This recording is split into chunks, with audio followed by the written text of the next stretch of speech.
Fala robistas, espero que vocês estejam bem. Aqui é o Danilo do canal Vida de Robista e hoje eu vou falar aí sobre um probleminha que ocorreu com a nossa máquina. A nossa CNC Laser acabou apresentando um problema e vindo a nos deixar na mão. Então a gente, antes de condenar a fonte, a gente foi analisar e ver se a gente identificava o problema, tá? Não é a primeira vez que isso ocorreu, tá, pessoal? E eu vou demonstrar para vocês aí como fazer uma análise antes de condenar a fonte laser e acabar tendo que fazer investimento numa nova fonte, tá, pessoal? Às vezes o problema pode ocorrer num simples transistor desse daqui, tá? É uma pecinha relativamente barata, considerando uma fonte nova, né? E como que a gente faz essa análise, pessoal? A gente vai utilizar um multímetro, para quem não conhece, quem não entende de eletrônica, às vezes mostrando esse vídeo para um técnico em eletrônica, ele vai compreender o funcionamento da placa e talvez atender a sua necessidade se você não conseguir fazer isso sozinho em casa. A gente vai utilizar um multímetro, tá, pessoal? Para iniciar a análise aqui da placa, né, para fazer a aferição dos componentes eletrônicos e tentar identificar esse probleminha, tá bom? Inicialmente, pessoal, aqui a princípio a gente olhando não tem nenhum componente comprometido, né? Mas fazendo uma análise mais minuciosa, eu consegui identificar que esse fusível ele queimou. Isso aqui é um fusível axial, tá? O fusível queima assim. Então a gente já identifica que a placa está em curto, né? E estando em curto, a gente vai fazer aferições dos componentes eletrônicos. Pessoal, geralmente uma das peças mais que costumam dar problema é os transistores, tá? Pela questão deles sofrer muita elevação de temperatura, acaba que se o componente não for de qualidade, ele vai gerar um defeito, ele vai apresentar um defeito aí rapidamente, tá bom? Eu vou utilizar um multímetro aqui na escala de continuidade. A escala de continuidade, pessoal, para quem não conhece, é onde tem esse sinalzinho indicando ali uma questão sonora, tá?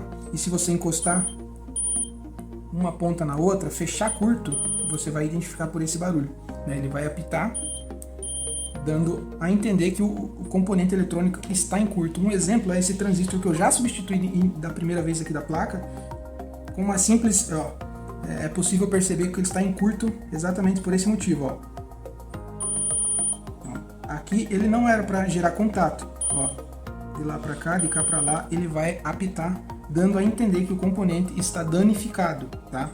Um exemplo, pessoal, mais comum, ó, eu vou tentar fazer essa aferição aqui para vocês compreenderem aqui. Um exemplo é esse transistor aqui. Eu vou encostar nas polaridades dele para vocês verem, ó. Ele não vai apitar, mas vai acabar indicando, olha lá, ele vai acabar indicando que, olha lá, ele vai acabar indicando que ele tem, que ele não apresenta nenhum defeito, né? Ele vai demonstrar ali que ele tem uma corrente circulando por dentro dele sem gerar um curto. Então, pessoal, eu não sou técnico em eletrônica, tá? Eu aprendi por necessidade mesmo, tá? Então, muitas vezes eu não vou saber explicar as funcionalidades técnicas de cada componente da forma correta, tá? Então, desconsiderem aqueles profissionais que possivelmente venham a assistir o vídeo, desconsiderem a questão das técnicas, tá? Especificadamente. Pois bem, pessoal, seguindo, então a gente conferiu aqui que esse componente aqui tá bom, ó, esse outro transistor não apresenta estar em curto também, ó, ele vai gerar uma numeração, tá? Então a gente vai conferir inicialmente todos os transistores. Nessa placa tem 1, 2, 3 e 4 e 5, tá, pessoal? Aqui eu vou medir por baixo, né? Aqui eu sei que aquele transistor lá tá aqui e indica que está bom, né? A princípio, se ele não fizer esse bipzinho, significa que possivelmente ele não está em curto, tá? Agora vamos aferir esses de baixo aqui, ó. Significa que esses dois transistores aqui da placa estão em curto, tá? A gente vai fazer a substituição desses dois transistores, tá? Eles ficam de ponta cabeça aqui. A gente vai fazer a substituição desses dois transistores e do fusível aqui, tá bom, pessoal? Eu já comprei os transistores aqui. No caso aqui eu estou utilizando esse transistor MOSFET aqui de 20 A, né? E o de vocês precisam verificar a equivalência do de vocês para fazer a substituição se ele apresentar essa questão por ele estar em curto, tá? Então, pessoal, essa é uma demonstração bem simples. Que não sejam esses transistores, no caso, que eles não apresentem essa continuidade, esse contato de o fato de estar em curto o componente eletrônico. Se eles não apresentarem, se não for os transistores, aí vocês vão fazer a conferência aqui, no caso, desses capacitores eletrolíticos e seguido aqui desses outros componentes. Simplesmente, pessoal, todo componente ele não pode estar em curto. Estar em curto é simplesmente você, por exemplo, aqui, se vocês encostarem o multímetro, ele não vai fechar curto, ele não vai emitir esse sinal. Ele sempre vai demonstrar ali que ele está energizado, que ele está cumprindo sua função corretamente. Olha, todos os componentes eles devem apresentar essa característica. Então, da mesma forma você vai fazer aqui nos capacitores. Muito cuidado, pessoal, com os capacitores. Esses capacitores, eles são de 200 watts, 470 nanofarads. Ou seja, esse capacitor ele é capaz de armazenar 200 watts de potência dentro dele. Ou seja, se você encostar o dedo aqui, você vai levar um choque de 200 watts e é um tranquinho mais ou menos. Então, toma muito cuidado nessa questão, tá, pessoal? Mas simplesmente você só precisa encostar, ó, por exemplo aqui, como ele está bem energizado lá. Então ele está com uma carga de energia bem forte aqui dentro, ó. Tem que tomar muito cuidado.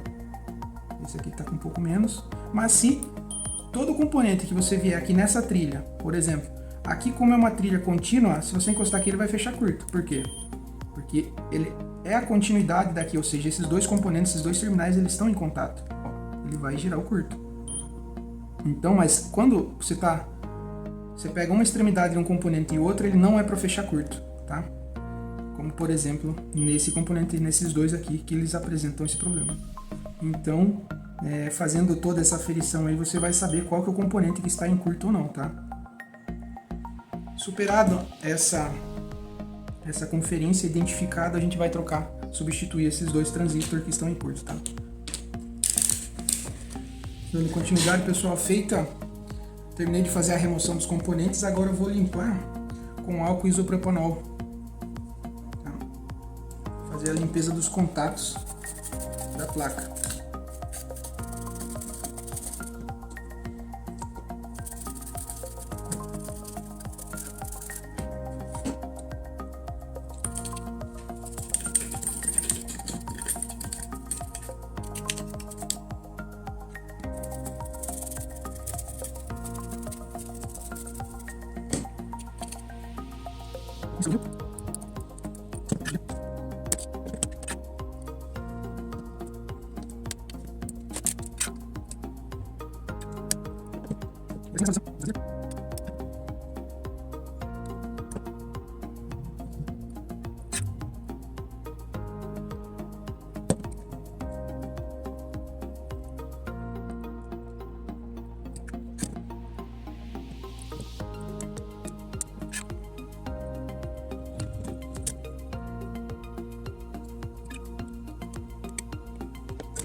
Fala, meus amigos, dando continuidade, após alguns testes iniciais da máquina, aqui é possível constatar que a máquina está em seu pleno funcionamento, tá, pessoal?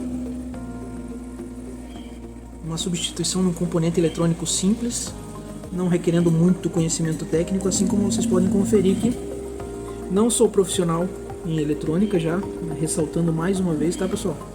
O intuito do vídeo é somente para contribuir aí com quem emergentemente possa ter esse problema, tá? O intuito do vídeo é contribuir para o pessoal que, num sufoco, numa emergência, eles possam fazer essas aferições, né, dos componentes eletrônicos com um multímetro simples, né? E aqui na minha mão, como vocês podem ver, os transistorzinhos que foram substituídos, né? e a máquina em seu pleno funcionamento. Tá cortando uma chapa de compensado de 4 milímetros. No caso aqui é uma peça de um aeromodelo. E aqui vocês podem confirmar, né, pessoal, como é possível aí às vezes evitar de comprar uma fonte nova, né, um investimento aí relativamente alto comparado a uns transistorzinhos desse que custa R$20 aí pelo Mercado Livre, tá? Pessoal, lembrando que se vocês não conhecem nada de eletrônica, às vezes é muito mais viável você levar para um técnico em eletrônica conferir, né, demonstrando ali as necessidades da fonte, o que ela faz, entendeu? Mas aí se você apresentar esse vídeo para um técnico, ele vai saber identificar a funcionalidade, né, da fonte e também identificar se os componentes estão funcionando, né? Muitas vezes não é só o flyback que queima, né? Às vezes um componentezinho de R$2, R$3 ou até mesmo um resistorzinho ou um fusível, ele queima, né? Como eu já vi casos de pessoa trocar uma fonte porque o fusível estava queimado e a pessoa não sabia, não tinha conhecimento, né? Então fica aí a dica para vocês, meus amigos. Espero que vocês gostem, espero que isso possa contribuir na vida de vocês em algum momento, tá? Mas é isso, pessoal. Agradeço aí a apreciação do vídeo. Se inscrevam no canal e até a próxima. Um abraço.